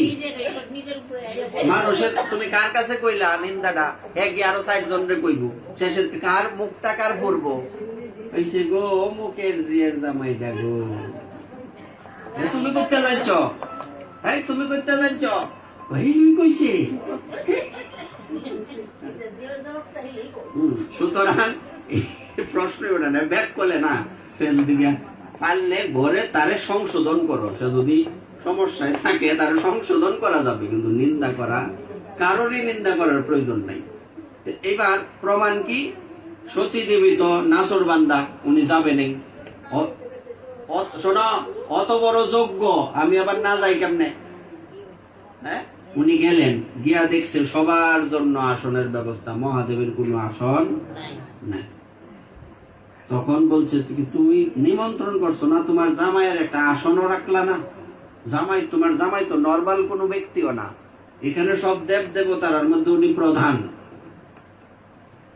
এখানে ব্রহ্মাজির আসন আছে, ভগবান বিষ্ণুর আসন আছে, আমার স্বামী উনিও তো প্রায় উনাদের সমাকক্ষ, তো উনার কেন আসন নাই?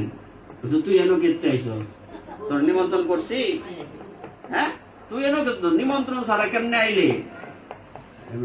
নানান তা কইতাছে, মা বোনেরা মায়ের মন তো, এরা তো কথাবার্তা কইছে, আসলে খুশি হইছে, বাপ খুশি না। হ্যাঁ, এবার কেন আসলে তুই? হ্যাঁ, আবার তো স্বামীর কথা কস, সে তা হে শ্মশানে, সে একটা দুষ্ট, একটা বেয়াদব বজ্জাত, গালি দিতেছে। হ্যাঁ, না বিয়ে তো নিজের ইচ্ছাই হয়েছে, কিন্তু নিজের ইচ্ছায় হইলে কি এখানে অন্য নরমাল যদি কোনো লোক থাকতো তাহলে এটা নিন্দনীয়। এটা কিন্তু প্রেম করে বিয়ে হয়েছে না, আবার এটা মনে করো না। হ্যাঁ, মানে নিজের আরাধ্য তো। আর সতী দেবী তো উনি জন্ম জন্মান্তর মহাদেবের হই, এটা তো নরমাল। এটার সাথে যদি তুলনা করো যে তাইলে প্রেম করে বিয়ে হলেন যাইব, করণ যাইব না, করণ যাইব এমন না, কিন্তু আজীবন কথা থাকবো। ফুলাভান্তারে কইব, এই তোর মা বাপের বিয়ে হয়েছে প্রেম কইরা, এটা সারা জীবন মুখটা নত থাকবো, মাথাটা কি এটা তার সারাটা জীবন, এটা বংশগত পরম্পরায় চলতে থাকবো, খুব সমস্যা এসব। হ্যাঁ, আচ্ছা, তো এবার এই কথা শুনে আর সতী দেবী সহ্য করতে পারলেন না। শোনো পরে কি, সতী দেবী আর সহ্য করতে পারলেন না, উনি তখন বললেন, শাস্ত্রে বলছে পূজনীয় ব্যক্তি, স্বামী, হ্যাঁ, বা ভগবানের যদি কেউ নিন্দা করে, সিদ্ধান্তটা শোনো, যদি তোমার শক্তি থাকে তার জিহ্বাটা কেটে দাও। এটা কার মুখের কথা? তুমি তোমার বাবা, আমি জগতের মা, ঠিক আছে, কিন্তু আমি তোমাকে আশ্রয় করে এই পৃথিবীতে আসছি, আমি তো তোমার কোনো ক্ষতি করতে পারবো না, কিন্তু তোমার দ্বারা প্রাপ্ত ওই নিন্দনীয় দেহটাই আর আমি রাখতাম না। বোঝা গেছে বিষয়টা কোন জায়গায়? তখন উনি অগ্নিদেবকে আহ্বান করলেন যে তুমি আমার দেহটাকে ভস্য করো। বলছে আমার দ্বারা সম্ভব না, কারণ তোমার শক্তির থেকে আমার শক্তি, তুমি আমার এটা কি কইলা, আমার ক্ষমা করো, আমি এই কাজ করতে পারতাম না। পরে দেবী নিজের শরীর থেকেই অগ্নি প্রজ্বলিত করে নিজের দেহটাকে ভস্য করছিলেন। অনেকে যজ্ঞ বলছে যজ্ঞের মধ্যে গিয়ে জাপ দিয়েছে, কিছুই করছে না, উনি ধ্যানে বসছে, উনার শরীর থেকে ঊর্জা উৎপন্ন করে, হ্যাঁ, তারপর নিজের দেহটাকে ভস্য করেছিলেন। ভস্য করছে মানে কি, হেই বা ফুইরা কর ছাই হইছে না, জ্বলছে গেছে, এই তো বর্ষার মধ্যে পড়ে। তো এইবার এখানে আর কি বলছে, এজন্য বলছে আমরা কি সিদ্ধান্ত পাই, পূজনীয় প্রভুর নিন্দাবাদকারী ব্যক্তির যদি পারো জিহ্বা কর্তন করো, যদি না পারো তাহলে কানের মধ্যে দইরা, তুমি যে পূজনীয় প্রভুর নিন্দা শুনছ, তুমি কানের মধ্যে দইরা শ্রী বিষ্ণু কানে দইরা বাড়িতে আয়া প্রায়শ্চিত্ত করো এবং সংকল্প করো, আমি বাচ্চা থাকতে এর মুখ যাতে কোনোদিন না দেখি। গুরু নিন্দুকের মুখ যথা হয় গুরু নিন্দা, মিলছে কথা বলি। এই জন্য ক্রোধ ভক্তর দেশে, দেখি ক্রোধ করছো না তুমি, এই ক্রোধ গোবিন্দ সবাই লেগে গেল। হয়তো ধরো মন্দির বন্ধ, কেউ মন্দিরে পরিক্রমা শুরু করছে, এই মন্দির বন্ধ, তুমি পরিক্রমা, তোমারও ক্ষতি, এবং আমি যে দেখলাম তোমারে না বললাম, তোমার এটা কি হইলো, আমারও তো অপরাধ হইলো, ভগবান তুই শিয়াইলে না, তুই তো জানো। হ্যাঁ, আরেকজন মন্দিরের সামনে ফাও মেল্লা বইছে, তোমার ফাউডি ঠিক করে বউ, ফাউডি মেল্লা বই নিছো, অপরাধ না? তুমি রাগ করছো কিনা? এতে তারও মঙ্গল তোমারও মঙ্গল। ক্রোধ ভক্তোদ্দেশ্যী জনে। লোভ, ক্রোধের পরে লোভ হচ্ছে সাধু সঙ্গে হরিকথা। লোভ থাকবে সাধু সঙ্গে হরিকথা। এই সর্বনাশ, 7:30 ফাট, আজকে বৃহস্পতিবার দেখে দেরি হয়ে গেছে, দৌড় শুরু করছো। এই যে এটা একটা লোভের তো আইসো, পাগলা কুত্তা কামড়াইছে, টিভি দেখা তো এটা কত সুন্দর সিরিয়াল যাইতেছে গা। এটা কি লোভ? কেউ কোমর সমস্যা, কেউ খাওয়ার সমস্যা, আইসো কিনা? আমি বাবা উপরে উঠতারি না, তাও ধরে নামছো, কারণটা কি? লোভ। ভগবানের কথার এমন এই শক্তি। উদাহরণ আয়ো, হ্যাঁ, এমনি কিন্তু কেউ আয়ো না, যেহেতু ভগবানের কথা আইসো, তো শক্তিটা কার? ভগবানের কথা। তাইলে আমরা কি বুঝলাম? ক্রোধ, লোভ, লোভের পরে মোহ, মোহ থাকবে। মোহ মানে কি? আকর্ষণ কার প্রতি? মোহ ইষ্ট লাভ বিনে, ইষ্টের প্রতি মোহ থাকবে। ইষ্ট আমাদের ইষ্ট মহাপ্রভু শ্রীকৃষ্ণ চৈতন্য মহাপ্রভু, তার প্রতি আমার মোহ থাকবে। তারপর মদ, মদ কৃষ্ণ গুণগানে। মানুষ মদ খায়, মাতাল হয় না? তুমি কৃষ্ণ নামে মত্ত থাকবা, এটা হলো মদ। হ্যাঁ, মাৎসর্য, এইটা আবার সেবাত লাগে না, না, এটা বাদ দেওয়া লাগবে। মাৎসর্য নামক রিপুটাকে তোমার বাদ দিতে হবে। মাৎসর্য মানে কি? হয়েছে পরশ্রীকাতরতা, আরেকজনের ভালো দেখে আমার জলে, ওইটাকে, এইটা সেবাত লাগবে না, এটা একবার বিষাক্ত বিষ। হ্যাঁ, বাকি 5টা সেবায় লাগবে। হ্যাঁ, তারপর কি বললেন? আচ্ছা, তাহলে শুভ অশুভ কর্ম, হ্যাঁ, সব পরিত্যাগের কথা বর্ণনা। শুভ কর্ম আবার পরিত্যাগ করে কেমনে? এখানে লেখছে শুভ ও অশুভ। শুভ কর্ম যদি ছাড়ো, হতে করবাটা কি? প্রশ্ন না, স্পষ্ট লেখছে শুভ ও অশুভ সমস্ত কর্ম পরিত্যাগ যিনি করেছেন তিনি আমার ভক্ত। ভেজাল দি, ভেজাল না? এই প্রশ্ন তো আসার কথা। এই আস্তে, এই প্রশ্ন তো আমাদের করা উচিত ছিল, মাথায় আসা উচিত ছিল। শুভ কর্ম ত্যাগ করলে করবাম নাকি? আমরা তথাকথিত যে শুভ কর্ম করি, হ্যাঁ, এই শুভ কর্মটার সাথেও যদি কৃষ্ণ ভাবনা যুক্ত না হয়, এটার শুভ রইল না। এই জন্য কর্ম, কর্ম, হ্যাঁ, এটাও তো শুভ কর্ম। এইটার মধ্যে যদি কৃষ্ণ না লাগায়া দোহানতে কেক কিনাই না, ডিমুলা কেক কাটতাছ, ফু থুতু মুতু গিয়া একটার মোহটা আর একটার মোহ দিতাছ, এটা শুভ কর্ম রইল? এটা কি হইছে? অশুভ। কিন্তু এটা যদি তুমি নিজে বানাও, কেক বা মন্দির থেকে অর্ডার দিয়ে আনো, এটা যদি ভগবানের নিবেদন করিয়া পরে করো, তো এটা কি শুভ হইছে না? এটা কৃষ্ণ ভাবনা, এটা তার শুভ রইল না, এটা আরো উপরে গেছে গা, শুভ থেকে বড় হয়েছে গা। তারপর কি বলছে? যিনি শত্রু ও মিত্রের প্রতি সমবুদ্ধি, যিনি সম্মানে অপমানে, শীতে গরমে, সুখে দুঃখে, নিন্দা ও প্রশংসায় সমভাবাপন্ন, যিনি কুসঙ্গ বর্জিত, সংযত বাক, যৎকিঞ্চিত লাভে সন্তুষ্ট, গৃহাশক্তি শূন্য, এবং যিনি স্থির বুদ্ধি ও আমার প্রেমময়ী সেবায় যুক্ত, সেই রকম ব্যক্তি আমার অত্যন্ত প্রিয়। এইগুলি তো আমরা মোটামুটি বুঝি। এই শত্রু মিত্র সমান, সম্মান অপমান সমান, কেউ অপমান করলে করুক, কিছু আসা যায় না। তো ভগবানের কথা কইলে জিহ্বাটাই কাটবাম, তাড়াতাড়ি গাঁটটার মধ্যে ধরে একটা ফাঁক দিও, পারলে একটা জলের মধ্যে সুবান দিও, ভগবান খুশি হইব না। সারাসারি নাই। যদি দেহ সে তোমার বেশি শক্তিশালী সম্ভব না, তাহলে তো বুদ্ধি দিয়ে দিলাম, কানের মধ্যে তোর মুখ দেখলে আমি সানজাতে করি, তোর মুখ আর দেখতাম না, কারণ সে তোমার শক্তিশালী, তো তুমি তো তারে গাঢ় ধরে ভাগ দিতে না। কাজে কারণ উনি তো বুঝাইছে তুমি আমার পিতা, আমি তো তোমার জিহ্বা কাটতে পারতাম না, কিন্তু তোমার দেওয়া দেহটাই আমি রাখতাম না। তোমার তোরে আর দেখতামই না, তোর মুখ দেখলে আমি জানোর বাবা। হ্যাঁ, বিষয়টা হচ্ছে এটা। তাইলে তারপর কি বলছে, শীত গরমে সমান। শীতের সময় ঘুমের তো উঠবা সকালে, গরমের সময় না, শীতের সময় দেরিতে।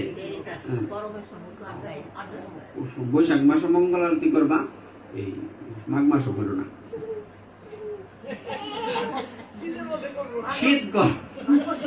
শীতে গরমে, সুখে দুঃখে এবং আচ্ছা, মহাভারত সিরিয়ালে স্টার জলসায় দেখাইছে না? আচ্ছা, এত সমস্যার মধ্যেও দেখছো পাণ্ডবরা কত হাসি খুশি থাকতো। জঙ্গলের মধ্যে বাস করে, ঝামেলা, এর মধ্যেও এরা আসা হাসি খুশি। কি সত্যি কিনা? এইটা দেখে তো আমরা শিহন লাগবো। এই তো কি, সুখ এবং দুঃখে সমান। তারপর কি বলছে, কুসঙ্গ বর্জিত। এইটা বড় খতরনাক জিনিস। কুসঙ্গ খুব খারাপ জিনিস, কারণ তুমি ভক্তিযোগ অনুশীলন করছো, কিন্তু তোমার সঙ্গটা কুসঙ্গ, তোমার এই ভক্তিযোগটা নষ্ট হয়ে যাবে। এক বালতি জলের মধ্যে যদি 1 ফোঁটা তেল পড়ে, এই জলটা কিন্তু আর খাওয়া যাবে না, আর পান করা সম্ভব না। তেমনি তোমার এত গুণ, এর মধ্যে যদি একটা অসৎ সঙ্গে যাওয়ার গুণ থাকে, তাইলে সবই শেষ। কারণ তার ভাবে তুমি ভাবিত হয়ে তোমার সব শেষ হয়ে যাবে। সংযত বাক, কথাবার্তা সংযত। হ্যাঁ, বলছে যে বেশি কথা কম, তার কি হয়? আয়ু কমে। কিন্তু ভগবানের কথা যত কো, আয়ু কমতো না। আজাইনা কথা আর কি, যতটা সম্ভব তালা মাইরা রাখনই বালা। যত কিঞ্চিত লাভে সন্তুষ্ট। আচ্ছা, গৃহাসক্তি শূন্য। এই আস্তে, গৃহাসক্তি শূন্য, ঘরের প্রতি সংসারের প্রতি আসক্তি শূন্য, স্থির বুদ্ধি এবং আমার প্রেমময় সেবায় যুক্ত। বারে বারে তো এই কথাই বললেন, আমার প্রেমময় সেবায় যুক্ত, সেই রকম ব্যক্তি আমার প্রিয়। এই কথাটা কার? ভগবান শ্রীকৃষ্ণের মুখের বাণী। তাহলে আমরা তো আর এখানে আর কিছু কলম ধরার সুযোগ নাই। যারা আমার দ্বারা কথিত এই ধর্মামৃতের উপাসনা করেন, সেই সকল শ্রদ্ধাবান মত পরায়ণ ভক্তগণ আমার অত্যন্ত প্রিয়। কি বলছে? আমি এতক্ষণ যে কথাগুলি বললাম, অর্জুনকে ভগবান বললেন, আমি এতক্ষণ যে কথাগুলি বলেছি, এই সমস্ত কথাগুলি যে ব্যক্তি মেনে চলে, সেই আমার অত্যন্ত প্রিয়। এভাবে দ্বাদশ অধ্যায়ের বিশ্রাম। তারপর ত্রয়োদশ অধ্যায়ের নাম কি? ক্ষেত্রজ্ঞ বিভাগ যোগ। এটা তো বোঝাইছে, দেহটা হইল ক্ষেত। ক্ষেত্র মানে ক্ষেত আর কি, জমি। হ্যাঁ, দেহটা হচ্ছে ক্ষেত্র। হ্যাঁ, তারপরে ক্ষেত্রজ্ঞ যে দেহটাকে জানে, এই দেহের মধ্যে আত্মা। আর ক্ষেত্রজ্ঞের ক্ষেত্রজ্ঞকে ভগবান। এই 3 ব্যক্তির কথা। আচ্ছা, পরে এইভাবে 8 থেকে 12। আচ্ছা, এখানে দেখি যে গুণের কথা বলছে, অমানিত্য, দম্ভ শূন্যতা, অহিংসা, সহিষ্ণুতা, সরলতা, সদ্গুরুর সেবা, শৌচ, স্থৈর্য, আত্মসংযম, ইন্দ্রিয় বিষয়ে বৈরাগ্য, অহংকার শূন্যতা, জন্ম মৃত্যু জরাবেদি দুঃখ আদির দোষ দর্শন, স্ত্রী পুত্রাদিতে আসক্তি শূন্যতা, স্ত্রী পুত্রাদির সুখ দুঃখে উদাসীন্য, সর্বদা সমচিত্তত্ব, আমার প্রতি অনন্যা ও অবিবিচারিণী ভক্তি, নির্জন স্থান প্রিয়তা, জনাকীর্ণ স্থানে অরুচি, অধ্যাত্ম জ্ঞানে নিত্যত্ব বুদ্ধি এবং তত্ত্বজ্ঞানের প্রয়োজন অনুসন্ধান, এই সমস্ত জ্ঞান বলে কথিত হয় এবং এর বিপরীত যা কিছু তা অজ্ঞান। তাহলে জ্ঞান কি কি? প্রথম বলছে অমানিত্য, মানুষের কাছে সম্মানের আশা করা অনুচিত। এখানে 2টো শব্দ গুরুত্বপূর্ণ। অমানিত্য মানে কেউ আমাকে সম্মান করো, এই ভাবনাটা যাতে না থাকে। তুমি যত বড় গুণী হও, তুমি যত বড় অনেক কিছু করছো একজনের জন্য, তুমি আশা করবা না সে তোমার সম্মান করুক। সে করব, অর্থাৎ আমার কেউ উপকার করছে আমি তাকে সম্মান করব, কিন্তু যে আমার উপকার করছে সে যাতে এটা না ভাবে যে আমার সম্মান করুক। বুঝাইতেছি কথাটা? বলছে কারো দ্বারা যদি আমার উপকার হয় এটা আজীবন আমার মনে রাখতে হবে, কিন্তু আমি কারো উপকার করছি এটা আমার মনে, আমি যাতে মনে না রাখি। বোঝা গেছে বিষয়টা? এটা হচ্ছে অমানিত্ব। কারো কাছে সম্মান আশা করা উচিত না। দম্ভ শূন্যতা, এটা তো দম্ভ। কিসের দম্ভ? মানুষ দম্ভ করে না নানান কিছু নিয়ে, অহংকার, এইগুলির থেকে শূন্য, এগুলি রাখা যাবে না। এটা হচ্ছে জ্ঞান। অহিংসা, এটা তো বুঝাইলামই। সহিষ্ণুতা, সহ্য শক্তি। সরলতা, ভেতরের সরলতা থাকতে হবে। তারপর সদ্গুরুর সেবা, গুরুদেবের সেবার উপরে তো কোনো কথা নাই। সদ্গুরুর সেবা। শৌচ, সবসময় পবিত্র থাকতে হবে। আত্মসংযম, সংযত থাকা। ইন্দ্রিয় বিষয়ে বৈরাগ্য, অহংকার শূন্যতা। জন্ম মৃত্যু জরা ব্যাধি দুঃখ আদির দোষ দর্শন, এসব তো দোষেই। হ্যাঁ, এই যে এই সংসারের যত কর্মকাণ্ড এগুলি তো দোষেই। স্ত্রী পুত্রাদি আসক্তি শূন্যতা, পুত্রাদিতে ওই যে যেটা কইলাম মৃদঙ্গ বাজানির বার আমার উপরেই পড়ছে, আসক্তি শূন্যতা। স্ত্রী পুত্রাদির সুখ দুঃখে উদাসীন্য, সর্বদা সমচিত্তত্ব, সর্বদা চিত্তটাকে ব্যালেন্স, সমান, সমচিত্ত। আমার প্রতি অনন্যা ভক্তি। অনন্যা ভক্তি কি? অনন্যা, অনন্য, অনন্যা, সব মানুষের নাম রায় না অনন্যা। অনন্যা মানে কি? তুলনা রহিত, যার কোনো তুলনা নাই। অনন্যা ভক্তি মানে যে অনন্য, অন্য আর কিছুর প্রতি ভক্তি না, ভক্তিটা একমাত্র একজনের, এটারও অনন্যা ভক্তি। অনন্যা ভক্তি। নির্জন স্থান প্রিয়তা, ভক্ত সবসময় কোন জায়গায় থাকতে পছন্দ করে? নির্বিলি। যেন দেখবা বেজাল, এন যাইতে না, গেলে বিপদে পড়বা। ভজনেরও ক্ষতি, এন দুইটা একটা রাও করণ লাগবো। কারণ তুমি 4-5টা লোকের সামনে গিয়ে বসলা, কৃষ্ণ কথার কোনো কথা নাই, আজাইরে কথা কইব, এন গেলে তুমি হইলেও করবা। ধরো একজন এক সাধুর নিন্দা করছে, তুমি কিছু কথা কইছো না, তুমি লগে বই রইছো, এও তোমার অপরাধ দিব। হুদাই কি এন কথাও কইলাম না, কিছু না, কেন আমি অপরাধ হইতাম? যাই দৌ তোর মর্গা, আমি যাইতামি না। বিষয়টা কি? না আমি তো কইছি না, তুমি উঞ্চ তো, কানও তো গেছে। সাধুর নিন্দা, গুরুদেবের নিন্দা, ভগবানের নিন্দা তোমার কানে তো ঢুকছে, তোমার অপরাধ হয়েছে। কেউ নিন্দা করতেছে, তুমি যদি খালি মাথা লড়াও, মাথা কে জানি দাড়ি লড়াইছেন মহাদেবের, ওই দিন কইছিলাম না, মহাদেবের নিন্দা করছে দক্ষ আগে, এটার আগে, এই সময় না, আরেকটু আগে, আর কিছুদিন আগে। তখন এটা দেবতার আর মিটিং এর মধ্যে, সবার মধ্যে, তখন এই ভৃগুমণি দাড়ি নাচাইছিল, দাড়ি দিয়ে আগে ছিঁড়াচ্ছে, বুঝছিলাম না? হ্যাঁ, ভৃগুমণি এত বড় ঋষি, শুধু মহাদেবের নিন্দা শূন্য দাড়ি নাড়াইছিল। আর এই দুর্গতি বুক সবার বড় মাপ আছে। কালকে ভৃগুমণির কথা শুনছো না? যার চরণের ছাপ ভগবানের বুকের বাম পাশে, এই ভৃগুমণির পর্যন্ত বৈষ্ণব অপরাধের শাস্তি পাইতে হয়েছে। তুমি কেটা কোন বঙ্গের লাড? আমরা কোনো বেল আছে? হ্যাঁ, কোনো বেল নাই। আচ্ছা, সাবধান। এই জন্য নির্জন, যত নিরিবিলি থাকবা, আর যদি সঙ্গ করতে হয় সাধু সঙ্গ করবা। যেন গেলেই দেখবা দু একটা বদনাম নিন্দা হইব, দূরতে নমস্কার দিবা, সেলুট জানাইবা না, সম্ভব না। পরে জনাকীর্ণ স্থানে অরুচি, খাবারে মানুষের অরুচি হয় না, তেমনি এই সমস্ত রাও রাও রাও রাওয়ের জায়গা ভক্তরার অরুচি থাকতে হবে। আচ্ছা, এইগুলি হচ্ছে জ্ঞান, আর বাকিগুলি কি? বাকিগুলি অজ্ঞান। এইভাবে 13 নম্বর 14 নম্বর অধ্যায় কি? চতুর্দশ গুণত্রয় বিভাগ যোগ। এই গুণত্রয় বিভাগ যোগের মধ্যে 8ম শ্লোক, দেখি কি বলছি। অষ্টম শ্লোকে বর্ণনা আছে কি, হে ভারত। ভারত মানে কি? অর্জুন হইতে ভারত অর্থ কি? ভরতের বংশ, ভরতের বংশজ বলে কি বলা হয়েছে?